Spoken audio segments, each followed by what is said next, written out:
in your experience of dealing with men across a broad range of subjects, what do you feel the main challenges that midlife men face nowadays? What are your clients telling you, Bernadette? That's a broad question. Yeah, sorry. There are so many answers and perspectives. But what I see, the challenge is in itself the beauty, I would say, in midlife is that they are awakening, right? They are waking up from an autopilot, very often autopilot life, Yeah. into a conscious life.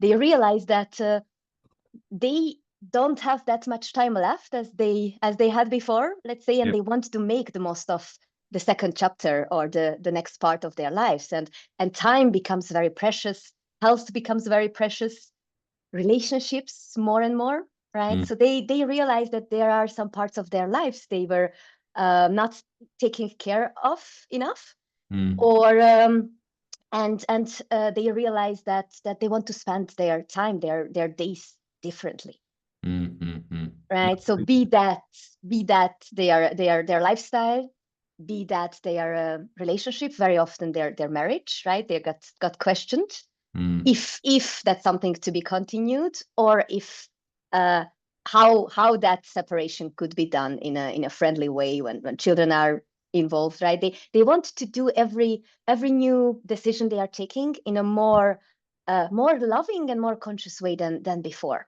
mm. Now, it's interesting what you say because I like the term awakening. I think when I deal with my clients, I focus purely on their career. And I think the irony is that, and I was there myself, when you're younger, you really put everything into your career. You want to go up the ladder.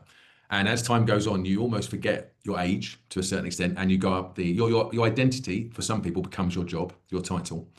And I think you get to a point where you are settled and you're okay at the level you're at. You would always want to be one level higher, but you're at a good position. And then there's that kind of awakening where you think, is this it? Is this all I've got now? I've got to that level. I may get the next promotion, I may not, but I'm not enjoying my job as much, but it's a good job. I'm under a lot of pressure, but that's what comes with a good job. Is this right for me? Well, everyone else I know in a good job has the same feelings and pressures, so maybe it is. And that's kind of it. Is that it? And a lot of my clients have this reflective awakening moment in midlife where they think, what's next?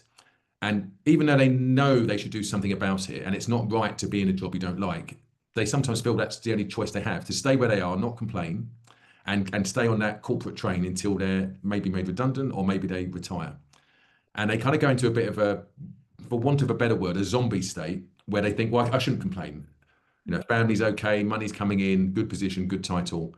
But they've got this added thing of it's like they physically can't get off the corporate train for some reason, but they're aware that they should. So they're kind of caught in this cross, these kind of opposing momentums. One's holding them there, and one's they know they've got to go really, and they're kind of stuck. Whereas a year or 2 years before, they were just going along with it, and they thought that was it. And then one moment they wake up in midlife and think, I've still got quite a bit of train track to go in my career.